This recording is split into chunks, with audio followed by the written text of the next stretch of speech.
Buenos días. Empezamos hoy un nuevo ciclo de actividades académicas para este nuevo año académico. A partir de mañana tenemos el curso de electrocardiografía básico con el doctor Jaramillo hasta el próximo miércoles, ¿sí?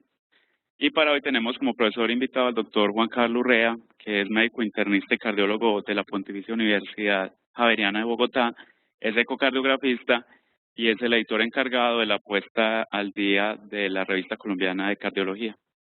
Gracias, doctor. Gracias. Gracias.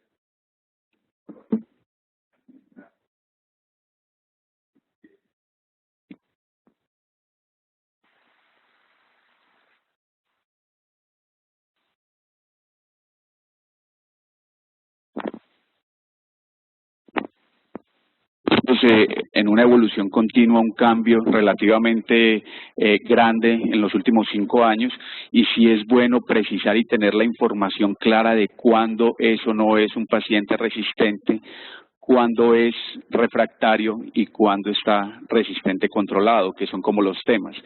Y un escenario muy importante que es a lo que se enfrentan la mayoría de los estudios actuales de hipertensión arterial, que es la pseudoresistencia, es decir, de alguna manera el paciente se cataloga como resistente, pero hay una serie de escenarios debajo de él o alrededor de él que dibujan una situación en donde si el control se hace mucho más estricto, probablemente se llega a las metas solicitadas de tensión arterial. Y eso es lo que ha hecho que muchos estudios fallen, incluso creo que han tenido la oportunidad de revisar en su momento el Simplicity HTN3, que el problema grande de ese estudio fue empezar los pacientes a abordarlos y tener una tasa muy elevada de pseudoresistencia, y eso fue lo que no consiguió buscar las metas de reducción de tensión arterial que se esperaba tener con un procedimiento que los que hemos visto el procedimiento y lo hemos manejado de alguna manera sabemos que tiene una tasa de respuesta. Mi nombre es Juan Carlos Urrea, yo soy médico y cirujano de la Universidad Libre de Cali, soy internista cardiólogo y diagnóstico no invasivo de la Universidad Javeriana de Bogotá.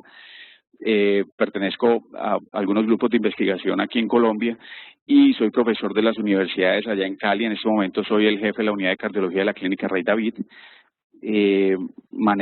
Edito lo que es una página en la Sociedad Colombiana de Cardiología que se llama Puesta al Día, y en la Sociedad Sudamericana de Cardiología, a la cual todos están invitados para tener artículos y temas relativamente recientes y de importancia para todos tenerlos.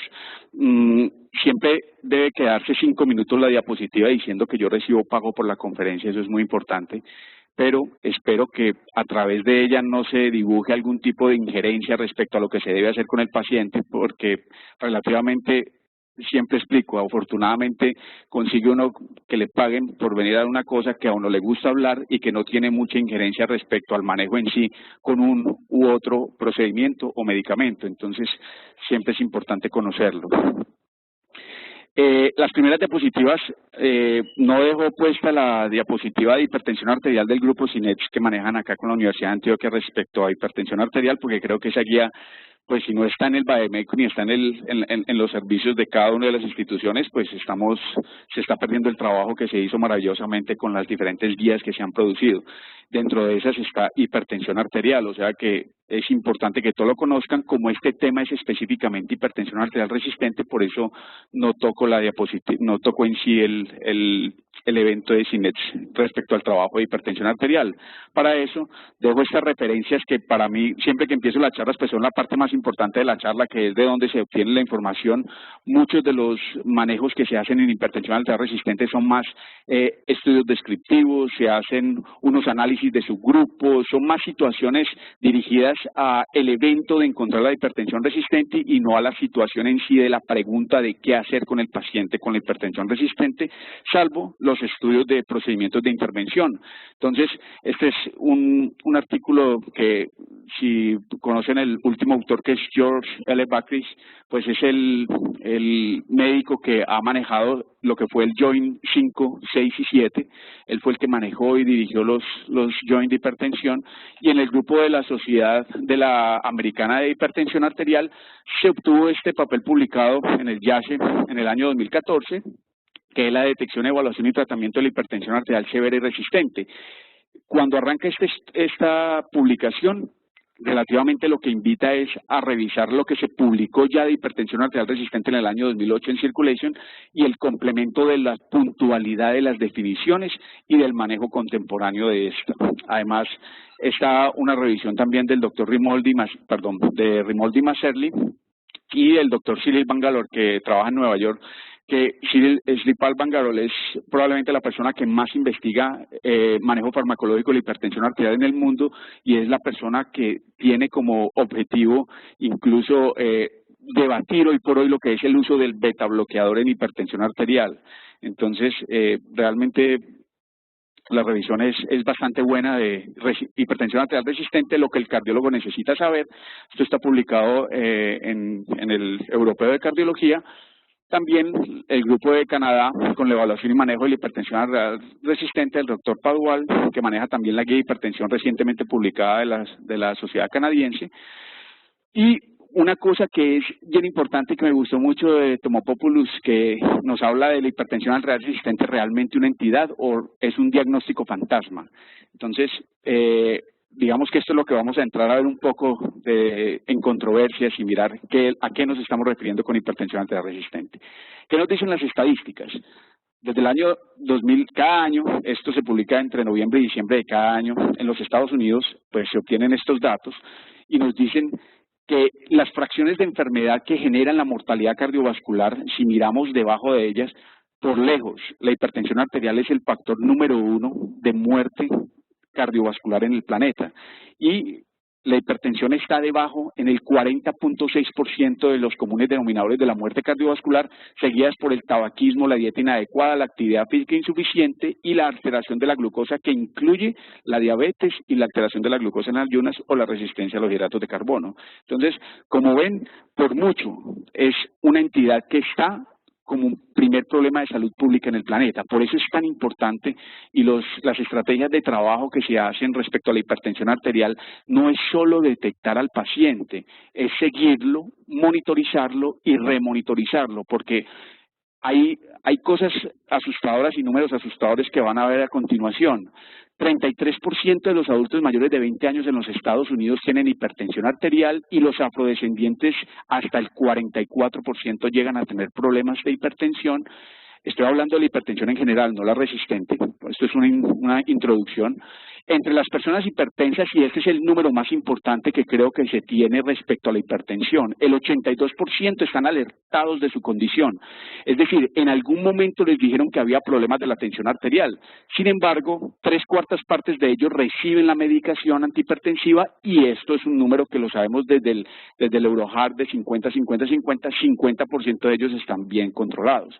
Entonces, los números no favorecen, pero esto es un factor importante. Por eso, Paul James y Susano Paril en el 8º Joint, muchas discusiones con él, pero no nos vamos a centrar en eso. En uno de sus apartes, en uno de sus editoriales se sientan a decir, es que lo más importante para nosotros es siga al paciente, edúquelo, monitorícelo y remonitorícelo, que es que ahí es donde está la clave de manejar la hipertensión arterial. De este grupo de pacientes que estaban advertidos de tener problemas de la tensión arterial y que tenían la condición y tomaban algún tipo de medicamentos, al menos en los Estados Unidos el 82% tenían un acceso al sistema de salud, o sea que son números muy bajos para un acceso muy alto en el sistema de salud. Imagínense aquí, nosotros sabemos que tenemos una cobertura global y total, pero sabemos que también que el seguimiento es muy pobre.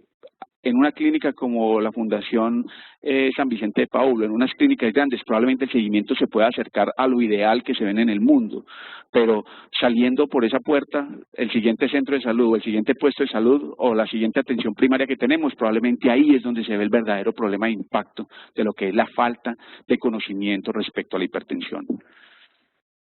Cuando se establecen programas organizados respecto al manejo de los pacientes hipertensos, miren que los números también pueden llegar a ser mucho mejores. El 80% de ellos llegan a metas de control de la tensión arterial. Y si miramos una mirada global en el planeta de la hipertensión arterial, si se dice que la prevalencia está alrededor del 33%, es decir, aproximadamente unos 1.000 millones de personas están afectados por esa enfermedad y multipliquen aquí en los mayores de 40 años en Colombia, aplicándoles el 33% y verán que es mucho el número de pacientes que tenemos hipertensos. ¿Qué decir de este lado? No voy a poner el POIS o los estudios recientes o los análisis que hizo el doctor Patricio López de Bucaramanga respecto a la hipertensión y el síndrome metabólico, porque en sí los números salen de estos contenidos.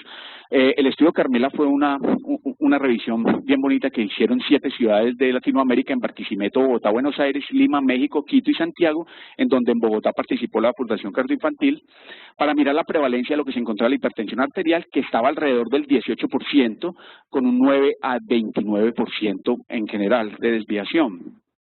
¿Qué encontró el Carmela? Encontró que la hipertensión arterial no estaba controlada entre un 12 y un 41%. Recuerden que para Colombia participó la cardioinfantil, o sea, no estamos hablando de un hospital periférico, sino un hospital central en Bogotá. Y que estaba tratada y no controlada, que es muy importante, tratada pero no controlada, el 24%, o sea, 1 de cada 3. A pesar de que tengan un programa organizado, tengan cosas que manejan la hipertensión arterial como grupo de integración y grupo multidisciplinario, aún así un cuarto de los pacientes todavía no llegan a la meta de tensión arterial, o sea que estamos lejos de llegar a ese 80% del control de la tensión arterial. Sabemos esto también, y en esta diapositiva me centro, es en este año y en la publicación del Lancet del Dr. Collins, que dice: para el año 1990, recogiendo los estudios hacia atrás de metaanálisis del tratamiento de la hipertensión arterial, los antihipertensivos utilizados básicamente eran los beta bloqueadores, específicamente el atenolol y la hidralazina. En ese sentido, quiero que vean cómo para esa época, y esos son los números que ponemos en todas las diapositivas de hipertensión arterial, 20-25% de reducción en el infarto si se trataba la hipertensión arterial con un beta bloqueador que era el atenolol, reducciones de más de casi el 50% de la falla cardíaca, 38% del ACV, e incluso con un metabolismo muy activo que es el atenolol, había menos riesgo de progresión a diabetes, probablemente por disminución de disfunción endotelial más que otra cosa, no tanto por el efecto tan metabólicamente neutro que, entre comillas, tiene el atenolol, que no es cierto. Entonces, en ese sentido, para este año, estos que son los números globales que siempre hemos mostrado, ese es el impacto de controlar adecuadamente la hipertensión arterial. Por eso, yo siempre me gasto los primeros 10 minutos de la charla, 15 minutos en esto, en que esto es entonces cómo abordamos el paciente. ¿Qué es el paciente con hipertensión arterial? Pues es tener la elevación sostenida de la presión arterial por encima de los valores normales para la edad. ¿Y cuál es la clasificación que aplica para la hipertensión arterial? Pues sigue aplicándose lo del séptimo joint, que es tener prehipertensión cuando la tensión arterial en la clínica está entre 120 y 139 o entre 80 y 89, teniendo en cuenta que la medición en la clínica o en la oficina o en el consultorio tiene unos parámetros adecuados, regularizados y estandarizados, que es haber estado 30 minutos sin haber tomado tinto, fumado un cigarrillo, que la posición sea adecuada, todas las circunstancias que rodean obtener una adecuada toma de la tensión arterial, y la tensión se debe repetir 5 minutos después, tomarse en ambos brazos en la posición que todos sabemos que es sentado, con la espalda recostada, las piernas puestas en un lugar fijo, el brazo a la altura del corazón y el mango del tamaño adecuado para el brazo. Entonces, teniendo en cuenta ese escenario, tener las tensiones arteriales 2 veces de 3 por encima o alrededor de estos rangos clasifica como prehipertensión arterial. Siempre se busca repetir la toma 7 días después, que sería lo ideal, como se recomienda en el séptimo joint, para confirmar los hallazgos de la tensión arterial en el consultorio, o cuando se aplica hoy por hoy, que esto viene desde la guía NICE del 2011 para acá, probablemente con el estudio y los análisis de costo-efectividad y costo-economía que tenían para el grupo del Reino Unido, el incluir el mapa como un diagnóstico un poco más certero de hipertensión, pues se aplicó también el criterio de prehipertensión cuando es entre 127 y 134 y 75-84, teniendo en cuenta que en mapa este promedio, esto debe ser en el promedio día, o sea, en el horario entre las 9 de la mañana y las 9 de la noche. ¿Listo?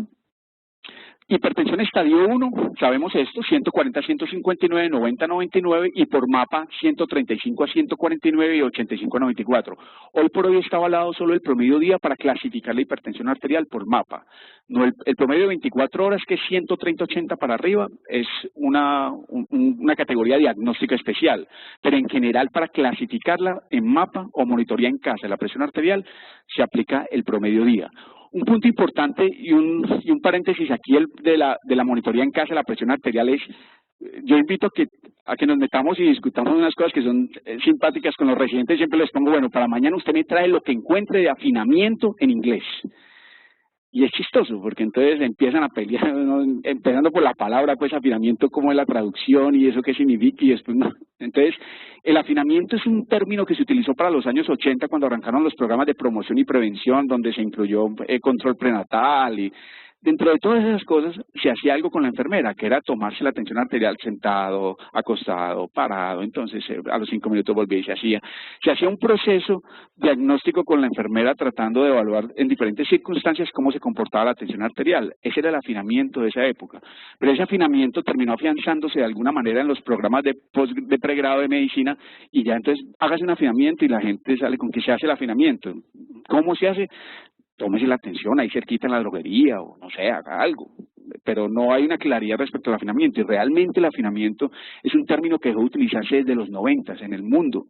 Lo que uno hace es una monitorización especial en casa de la presión arterial, y esa monitorización recoge ciertas circunstancias. La primera, que sea un equipo que tentativamente debía ser entregado por el grupo que pide la monitoría en casa, es decir, un equipo avalado, regulado, calibrado, para que la persona se lo lleve para la casa y haga entre 8 y 14 tomas, o sea, 4 a 7 días se toma la primera de la mañana entre las 7 y las 9 o las 10 de la mañana, y la de la noche entre las 7 y las 10 de la noche. Se hacen esas 2 tomas del día por 4 a 7 días, se quita la de arriba y la de abajo y se saca un promedio, y eso es monitoría en casa de la presión arterial.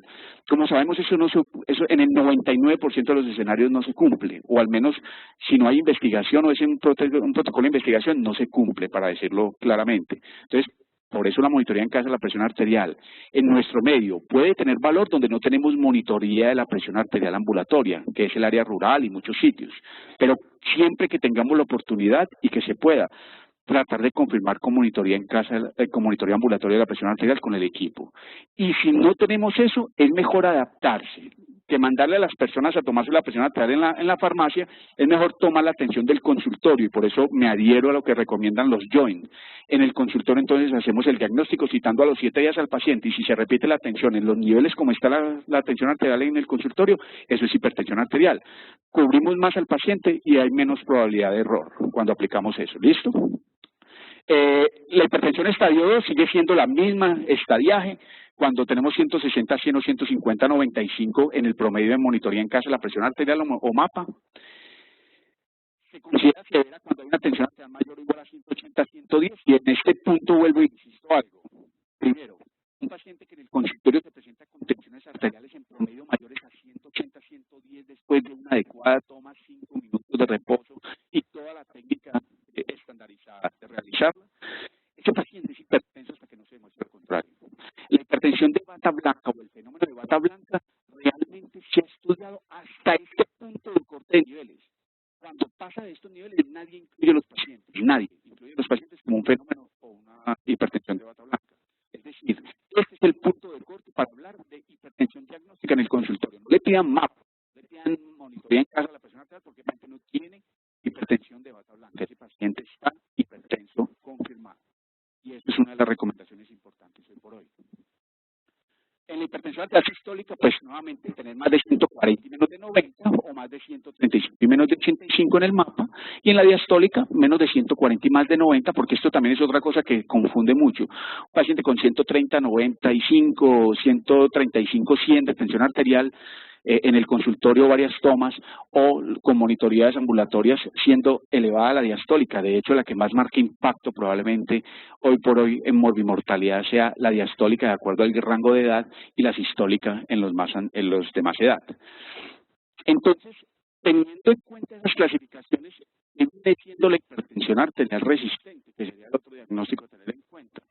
Y esto es muy importante, no es sinónimo de hipertensión arterial no controlada.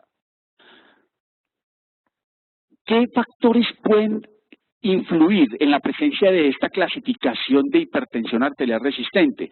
Factores del paciente, como son el escaso seguimiento de los cambios en el estilo de vida y la poca adherencia farmacológica. Nosotros también tenemos nuestra injerencia en la inercia terapéutica que aplicamos al saber que como a mí me va bien así, pues con esto los trato, entonces le sigo dando el beta bloqueador y el diurético del Joint 5.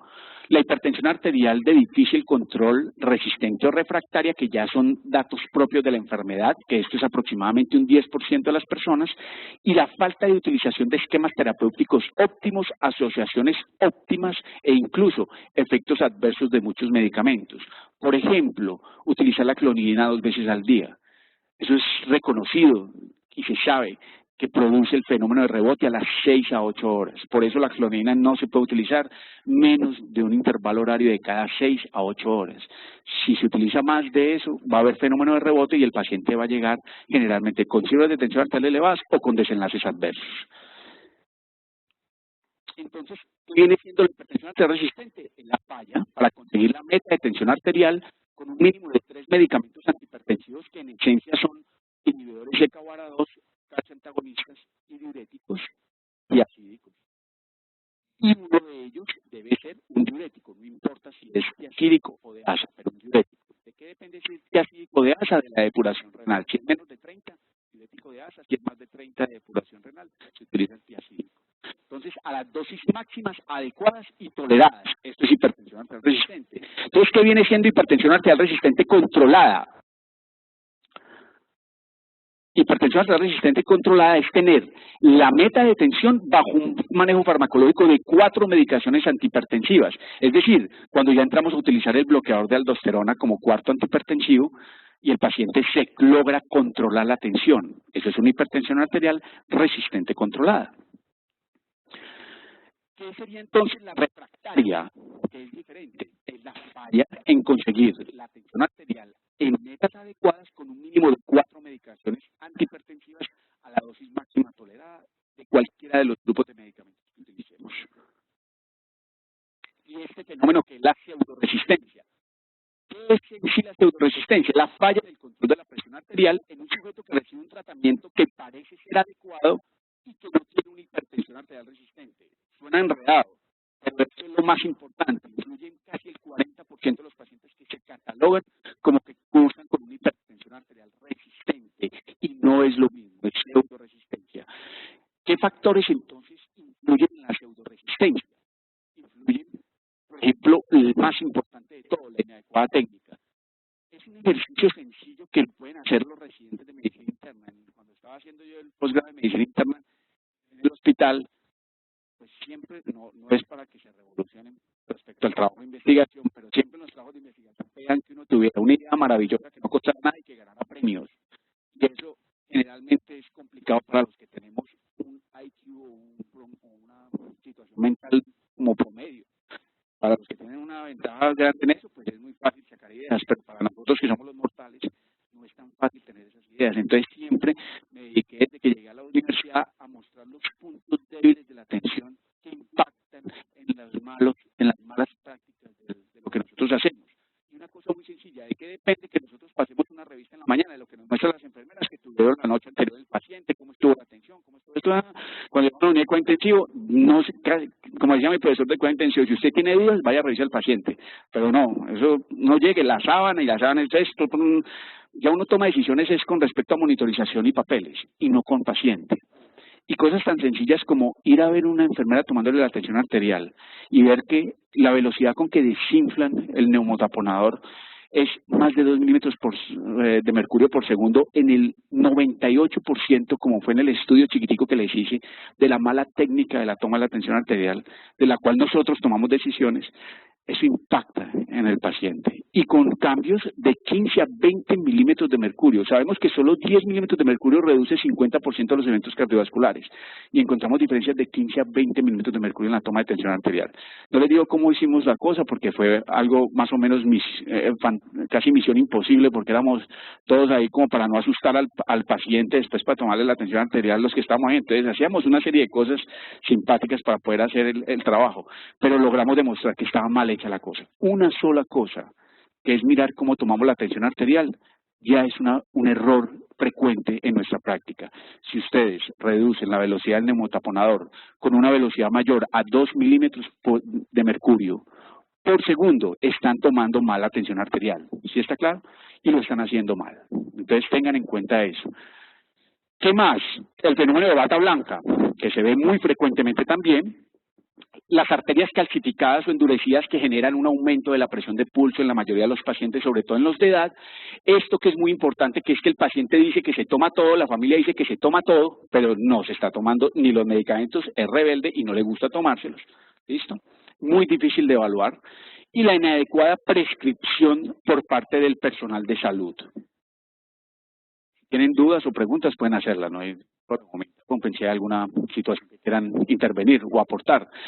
¿Cuál es la prevalencia de la hipertensión arterial resistente? Se dice que está alrededor del 20 al 30%, pero realmente, el mayor fenómeno que hay de la hipertensión arterial resistente es la pseudoresistencia. Entonces, en ese escenario, realmente hoy los números nos dicen que alrededor del 10 al 12% de las personas hoy cursan con hipertensión arterial resistente. Sabemos que 3/4 partes de las personas hipertensas necesitan 3 medicamentos antihipertensivos, al menos más de 2 o 3 medicamentos antihipertensivos. Eso es un número importante de medicaciones. Pero teniendo en cuenta eso y a pesar de todo eso, 10 a 12% de ellas cursan con una hipertensión que no es fácil de controlar y obviamente empieza a saltar el problema grande de entonces cuál es el punto de corte para definir hoy por hoy que el paciente está resistente. Entonces ahí nos metemos un poquito al octavo joint. Entonces si en el octavo joint nos dice que en los mayores de 70 años 150 90 es la meta de tensión arterial, entonces será que el que está por encima de eso lo tendremos que catalogar como resistente. Entonces empezaremos, como ven, empieza a generarse una serie de controversias respecto a la hipertensión arterial no controlada.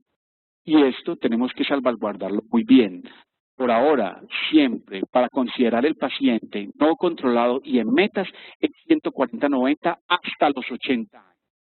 Después de los 80 años es 150-90, pero antes de eso, 140-90 es la meta, para dejarlo en ese punto una precisión y claridad. Características del paciente con hipertensión resistente. La edad avanzada por el endurecimiento arterial, pacientes obesos y su alta asociación en un 30-40% con la apnea del sueño, fumadores, un consumo elevado de sal que tiene que ver mucho con los pacientes que no se controlan, las depuraciones menores de 45, o sea, por encima de 3B en la clasificación de la enfermedad renal crónica, generalmente se comportan con una hipertensión resistente. Y en este punto quiero hacer una precisión y una claridad. Una cosa es tener hipertensión arterial con depuración baja y otra cosa es tener enfermedad renal e hipertensión arterial.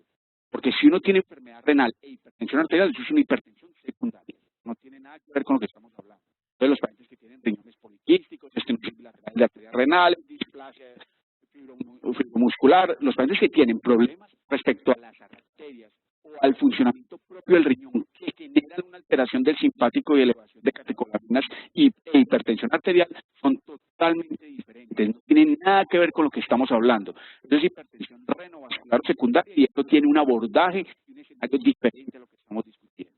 ¿Listo? Y los pacientes diabéticos por el mismo también fenómeno de endurecimiento arterial. Otros tipos de personas que se produce fenómeno de hipertensión, los que tienen un consumo pesado de alcohol, el uso de medicaciones concomitantes como los AINE es muy común, por eso hay que preguntar a las personas que tienen edad, que llegan con artrosis, si han tomado AINE en medio de su proceso de dolor, para saber si ese es el factor que influye en la elevación de la tensión, los descongestionantes, los anticonceptivos, los esteroides e incluso medicaciones herbales como el ginseng. Teniendo en cuenta esto que hemos visto, ¿cuál sería el enfoque entonces? ¿Cómo nos enfrentamos al paciente? Vuelvo y les digo, no pongo ni los estudios descriptivos, ni los estudios abiertos, ni qué pasó con el paciente, ni el análisis de los subgrupos del HOT, del CISEURO, no pongo un montón de cosas que salen de análisis de subgrupos, incluso el ALJA y otra serie de estudios, porque en sí lo que termina uno al final discutiendo es, ¿y entonces qué voy a hacer con él? Entonces, ¿qué pasa con mi paciente en el consultorio y cómo lo voy a abordar? Entonces, en esencia, hacemos un ejercicio que es este. Tenemos un paciente que tiene hipertensión arterial diagnosticada y de alguna manera está tratada farmacológicamente. Puede ser monoterapia, terapia dual, terapia triple o 4 medicamentos, cualquiera de ellos. Si en la presión arterial en el consultorio me registra por encima de 140-90 milímetros de mercurio, tengo que estar y revisar muy bien las asociaciones que recibe, las dosis y medicamentos que está tomando y saber que se lo esté tomando. Además de el evento no farmacológico pero se está cuidando, está haciendo ejercicio, está cuidando la dieta, está bajándole a la sal, o sea, todo el escenario que dibuja, mirar el tratamiento óptimo. Es que el tratamiento óptimo no es solo medicamentos. Recuerden que es 33, 33 y 33%. 33 lo que hacemos, 33 lo que comemos y 36 lo que sufrimos y lo que tenemos que tomar de medicación. Entonces, es muy importante el no farmacológico.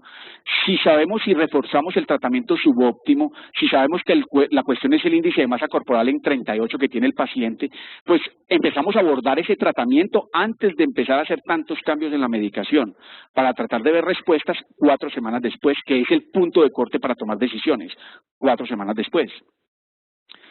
Si uno sabe que el tratamiento de alguna manera está subóptimo, se refuerza, y si las dosis están subóptimas, se optimizan y se prefieren las asociaciones medicamentosas, como bien lo hace en la recomendación del CINEPS de hipertensión arterial para Colombia. Se recomiendan un poco o mucho por encima de todo para la adherencia farmacológica las asociaciones de medicamentos. Si el paciente tiene la tensión arterial en el consultorio mayor a 140-90 y está polimedicado, tiene un bloque, un IECA, un ARA2, un calcio antagonista que para efectos prácticos, hoy por hoy, para hablar de calcio antagonistas en hipertensión arterial, prácticamente nos circunscribimos en un 90-95% al amlodipino, besilato o al amlodipino. Un diurético que puede ser tiacídico, en esencia los tiacídicos que tienen impacto son la clortalidona y la indapamida, con menor impacto la hidroclorotiazida, y para también tener el cuarto medicamento, el bloqueador de aldosterona, que es el eplerenona o la espironolactona. Este es el ACDE.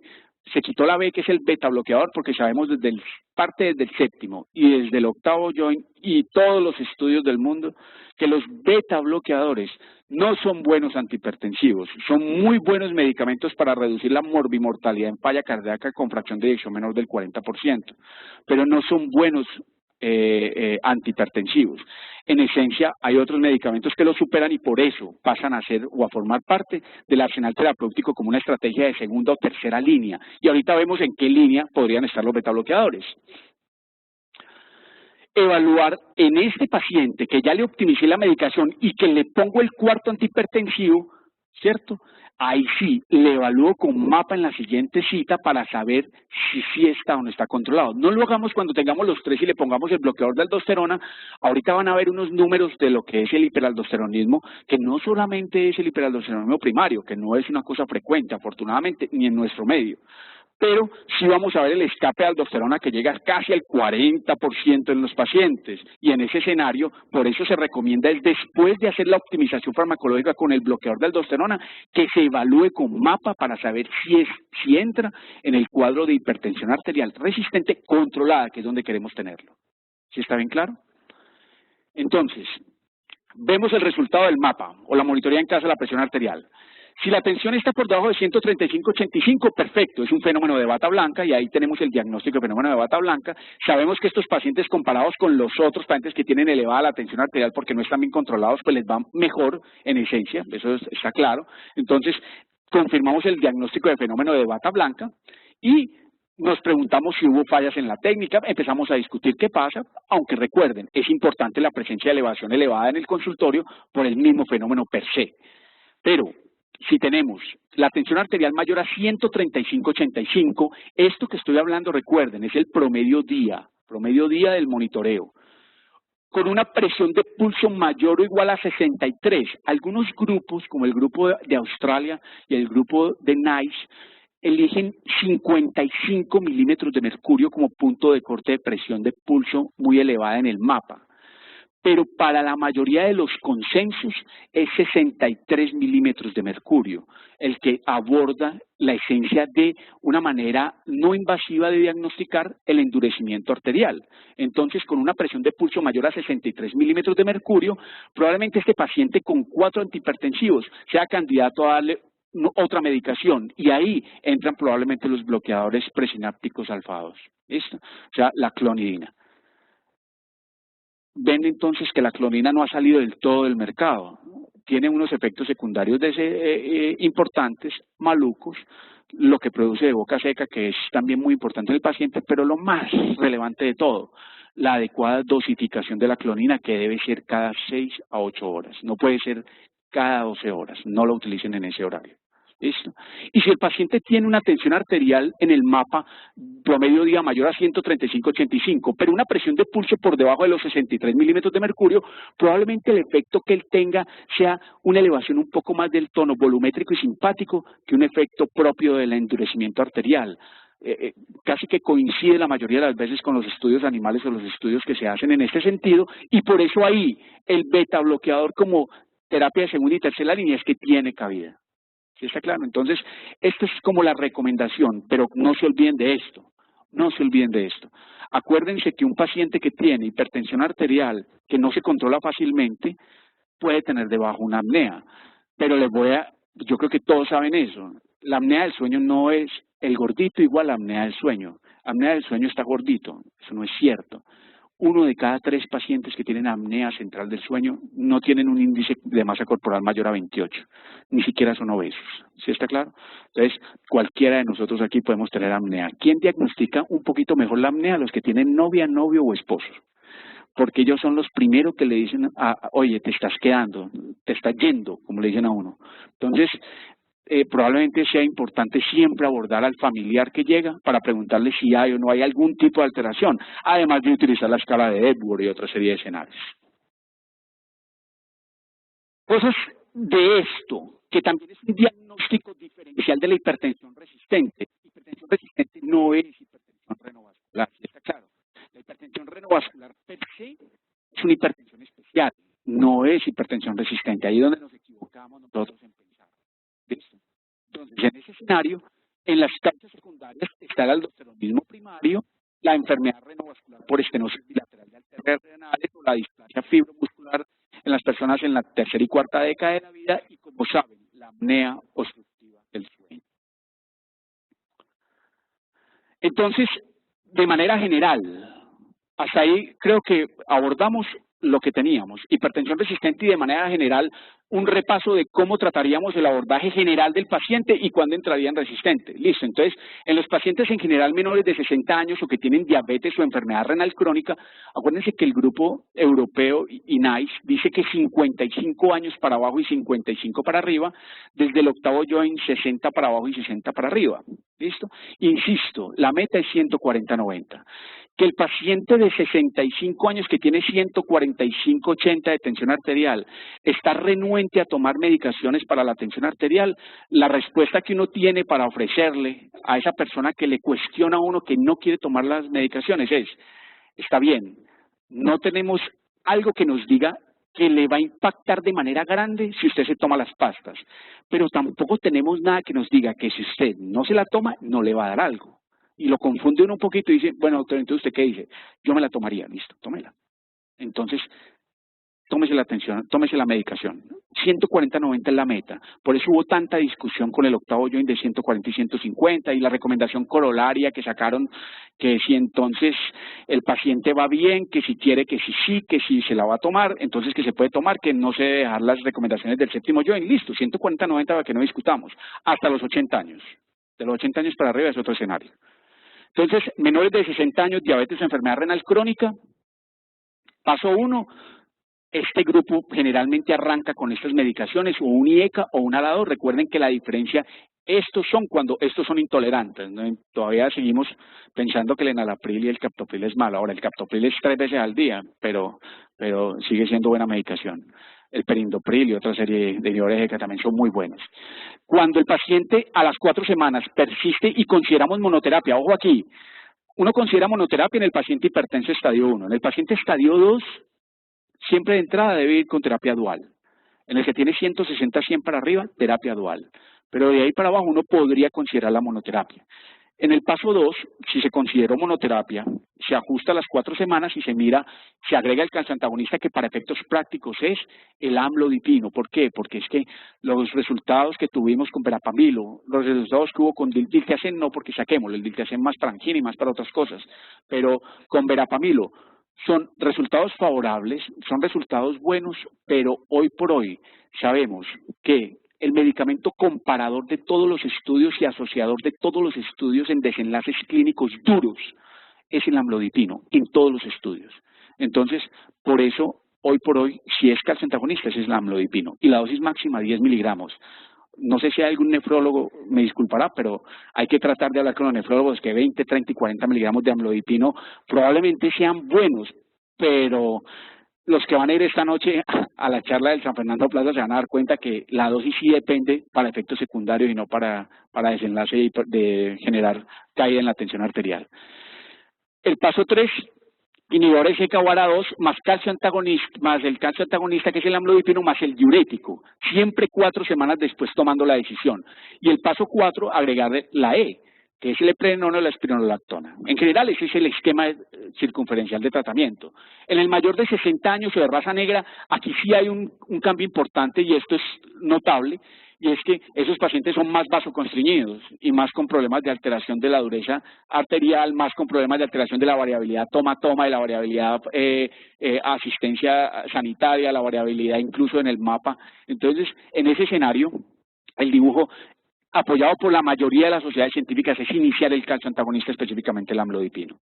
Y como segunda medicación o acompañante, el IECA-2. En el paso 3, nuevamente, el diurético. Ya saben que con depuraciones menores de 30 probablemente sea un diurético de ASA. Y el paso 4, agregarle epledrenona a la espironolactona si no está contraindicado, si no hay depuración menor de 30, si no hay una hipercalemia o alguna situación que nos contraindique el uso. ¿Listo? En este sentido, ¿por qué los bloqueadores y por qué eso se manejó desde el 2005? Y desde el 2005 para acá se sabe que este medicamento, aunque tiene su efecto fundamental y la caída es dramática cuando el paciente tiene un hiperaldosteronismo primario, apenas le damos el bloqueador del mineralocorticoide, la tensión cae de una, o sea, casi que se vuelve monoterapia. En el 30% de los pacientes, en 1 de cada 3 pacientes que reciben un IECA o ARA2, tienen elevación de los niveles de aldosterona por escape de aldosterona y escape simpático. Es más, hoy por hoy, en un tema fascinante que tiene el doctor Carlos Jaramillo, que creo que lo maneja a la perfección, hoy por hoy, los problemas de los canales del receptor mineralocorticoide y de los receptores del sodio a nivel del riñón son los que tienen el gran efecto de desarrollar la elevación subclínica de niveles de aldosterona que llevan a que los pacientes no se controlen adecuadamente y por eso se han vuelto objetivo terapéutico, la microRNA de esos canales para tratar de abordarlos específicamente, no utilizar una medicación general. Y estudios de donde sale todo esto, que como ven la mayoría son abiertos, algunos estudios doble ciego aleatorizados con grupos pequeños de pacientes, el más grande desarrollado por el grupo del brazo de control de la presión de ascos de perindopril y indapamida, pero obviamente en un desarrollo de 1.411 pacientes que recibieron además un bloqueador de aldosterona, donde en promedio lo que se ve es esto, una reducción de la presión arterial en promedio en la sistólica entre 20 y 24 milímetros de mercurio, y en la diastólica entre 10 y 12 milímetros de mercurio de reducciones, con unas dosis promedio en general un poco mayores que para la falla cardíaca, que son de 25 a 100 gramos. Se prefiere la epledrenona sobre la espironolactona por sus efectos secundarios, principalmente la ginecomastia, en esta dosis de 25 a 100, siempre vigilando los niveles de potasio para reducir a la mitad la dosis, si está por debajo de 5,5 y si pasa, pues quitarla de manera transitoria al menos por 2 semanas, evaluar nuevamente la depuración y si está todo bien, reiniciar la medicación. ¿Qué otros tratamientos? Y creo que en esto nos sentaríamos a discutirlo un poco más, pero no es el objetivo. La simpatectomía quirúrgica, que ya no se utiliza en los años 80, cuando al paciente le hacían esa simpatectomía, se encontraba que se mejoraban las extrasístoles, se mejoraba la presión, se mejoró un montón de cosas. Pero eso ya no se utiliza como tratamiento óptimo hoy. La activación barorrefleja de los receptores carotídeos por catéteres, complicaciones entre el 10 y el 30% locales, entonces por eso todavía se están diseñando los catéteres y los intervencionismos especiales, y la ablación por radiofrecuencia, que, insisto en este sentido, aunque el Simplicity HTN3 le bajó el aire a todas las personas, hay que mirarlo con mucha cautela, hay que hacer la reunión de grupo y de consenso, porque los que verdaderamente se evalúan como hipertensos resistentes con MAPA y que está descontrolada la tensión y que casi siempre tienen sistólicas en mapa promedio por encima de 150. Ese es el punto, que no son tan viejitos y que no tienen una presión de pulso muy elevada. Ese grupo de pacientes, cuando van a denervación renal, tienen una tasa de respuesta mayor al 90%. Pero ojo, es solo un grupo especial y muy seleccionado de pacientes. Hoy por hoy, con la respuesta del Simplicity HTN3, no podemos decir radioablación para todo el mundo, además no lo van a glosar. ¿Listo? Entonces, no va a ser fácil utilizarlo. Pero en grupos seleccionados tiene un impacto. Sí tiene impacto, como lo hemos visto, los grupos que hemos trabajado con esto. Mensajes clave.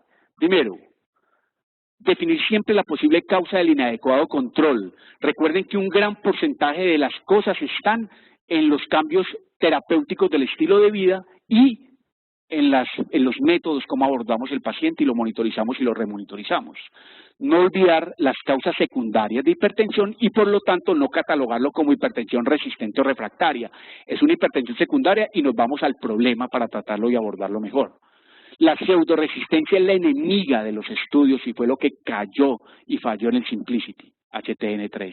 El manejo óptimo siempre escalonado con los controles cada cuarta semana para determinar conductas y siempre basado en metas alcanzables.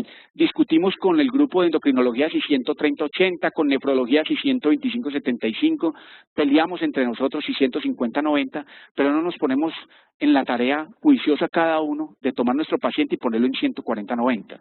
Y después de que esté ahí, discutiremos si es necesario llevarlo a 130-80 o a 125-75. Pero primero a 140-90, que es lo importante. ¿Listo?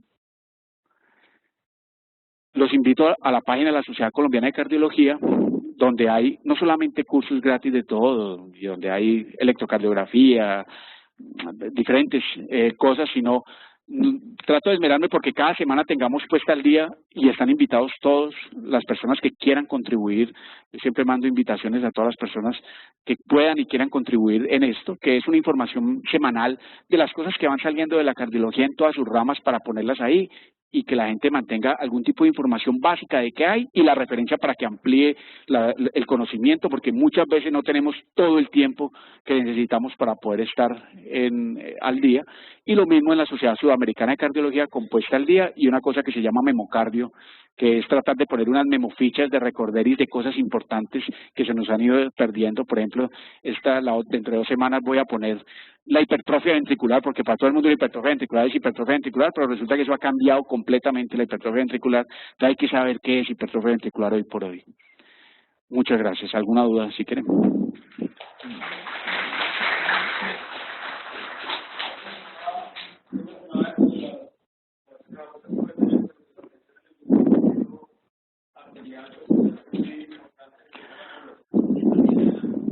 Debería uno de rutina hacer maniobras una de 11 para detectar a estos pacientes. ¿Y cómo entonces? Perfecto. ¿Cuál es el mensaje con el endurecimiento arterial? Sabemos por estudios poblacionales que la hipertensión del menor de 40 años o de 45 años es una hipertensión simpática. Simpática, es decir, cuando uno le pone el mapa, porque eso ha permitido hacer los mapas donde se utiliza con frecuencia, cuando uno le pone el mapa uno ve que en las horas de oficina está hipertenso y llega a la casa a las 5 de la tarde y está normotenso. Entonces es una hipertensión simpática y por esa razón probablemente el menor de 45 años, si hoy se maneja con un antihipertensivo y tiene un tipo de respuesta simpática con frecuencias cardíacas por encima de 75, 80 en el promedio del mapa, lo vamos a manejar con beta bloqueadores.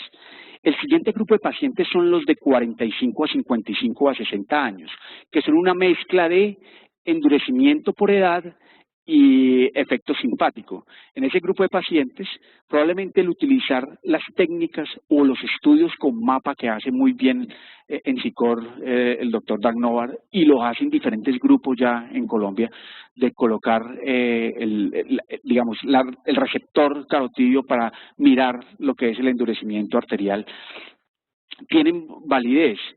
Pero ese grupo de pacientes entre los 45 y los 60 años, realmente esas técnicas son hoy por hoy más el resultado de investigación y no la recomendación global del manejo. Me explico.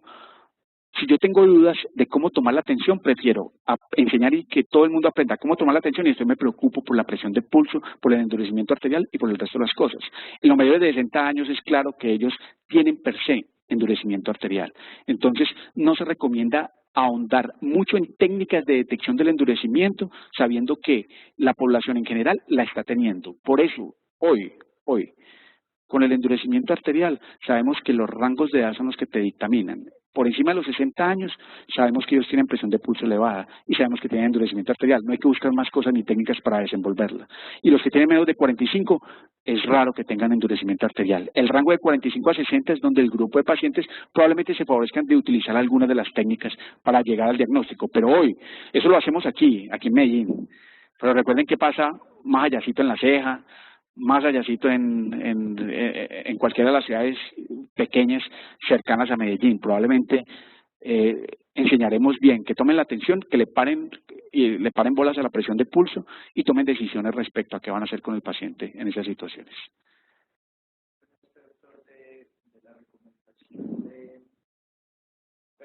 No llegar a los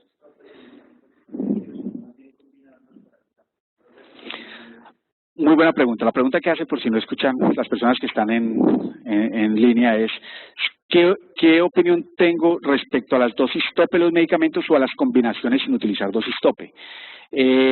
La recomendación es práctica. Haga lo que usted maneja y sabe que puede monitorizar al paciente. Me explico. Si usted tiene un paciente poco adherente, probablemente la monoterapia con dosis tope del medicamento, obviamente arrancando con una dosis normal y subiéndola a las 4 semanas, puede ser una recomendación importante.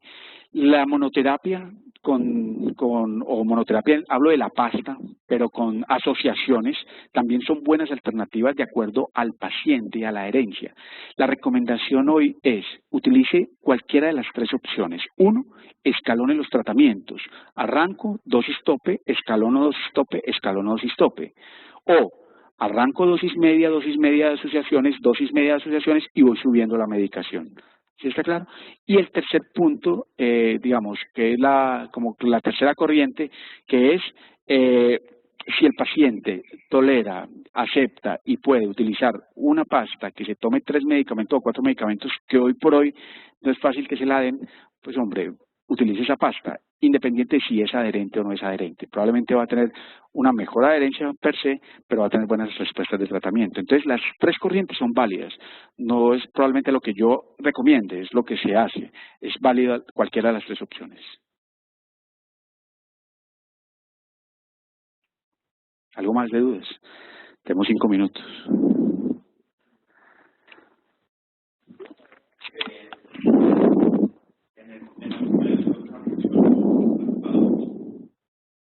Pues lo de los alfabetos antagonistas, ¿cierto? ¿Qué opinión tiene usted de ellos? Mire, el prazosin, lo que es vamos a ponerlo aquí, los prazosin y la clonidina, que son como los medicamentos, y el minoxidil que está acá, que es como los medicamentos clave del bloqueo alfa. Hay una cosa verdadera que me preocupa. ¿Cuál utilicemos? Probablemente el prazosin sea una medicación más de la renovascular, ¿ya? La clonidina nuevamente es una medicación también muy invitada a la renovascular y el minoxidil, listo, pero lo que no se debe hacer es asociarlos, que es el problema grave que yo veo. Yo no le veo qué ponerle. El paciente, mientras lo controlemos con lo que le vamos dando en la sopa que le vamos poniendo de fideos, con letras, puede ser válido, pero no asociar lo que no se debe. Si nosotros le bloqueamos alfa pre-hiposináptico, paciente se les va a desmayar y se les va a sincopar cada rato. Fuera del desmayo, no solamente es el desmayo, se va a fracturar, porque el paciente tiene un bloqueo completo de respuesta simpática, bloqueo completo. Entonces el paciente no se puede ni siquiera levantar un poquito la cabeza de la cama, y están con esas medicaciones, ¿ya? Que esas asociaciones las utilice renovascular, vuelvo y me devuelvo. Es también el planteamiento que se hace en los grupos. Entonces, un paciente con creatinina de 3, ¿para qué le ponemos inhibidor ECA o ARA2? Y eso es una cosa que viene desde los 80. Y todavía hoy muchos nefrólogos cuestionan para qué dejarle al paciente con depuraciones menores de 30 o de 15, o con creatininas mayores a 3, el IE equivalente a 2. ¿Qué le quiere evitar? O sea, ¿qué más le quiere evitar si lo que está haciendo es poner más hipertenso al paciente? Entonces, ese cuestionamiento hace que este grupo de medicamentos, que son los alfa, sean terapias de tercera y cuarta línea, ¿cierto? Pero pueden ser terapias de primera y segunda línea en hipertensión renovascular. ¿Sí me explico? Por eso es la importancia de identificar qué es secundario y qué es hipertensión resistente o refractaria, porque es que eso sí marca una diferencia importante. Y caben, como ven ahí, caben en el grupo de pacientes de presión de pulso que está relativamente elevada, que tienen un endurecimiento arterial, entre comillas, al menos marcado por la presión de pulso, y ya tienen los 4 medicamentos óptimos y en las dosis que necesitamos. Probablemente ahí, ese grupo de pacientes con clonina o con prazosin sean buenos. El minoxidil, pues ya saben los efectos secundarios del minoxidil y todas las otras cosas que tiene, pero son medicamentos que se utilizan, sobre todo en el grupo de resistente o refractaria, que tienen una presión de pulso generalmente elevada por encima de 63 milímetros de mercurio. Sí, ya. Te quería preguntar algo además de los antialdosterónicos. Aunque en las guías pues ya aparece ampliamente recomendado como cuarta línea, ¿cierto?, de tratamiento, cuando uno escucha a los endocrinólogos hablar de hiperaldosteronismo, siempre critican esa conducta como una conducta generalizada en el manejo de la hipertensión, ¿cierto? Aunque las guías lo recomiendan ampliamente, entonces ¿usted en qué caso sugiere que se debería sospechar que ese paciente tiene un hiperaldosteronismo primario porque tenga ya pues una adenoma o alguna otra situación y que se debería estudiar más a fondo antes de progresar? Claro, con ese medicamento? la respuesta puede ser simple, o la pongo como simple. ¿Cuántos hiperaldosteronismos primarios hemos visto este año, el último año?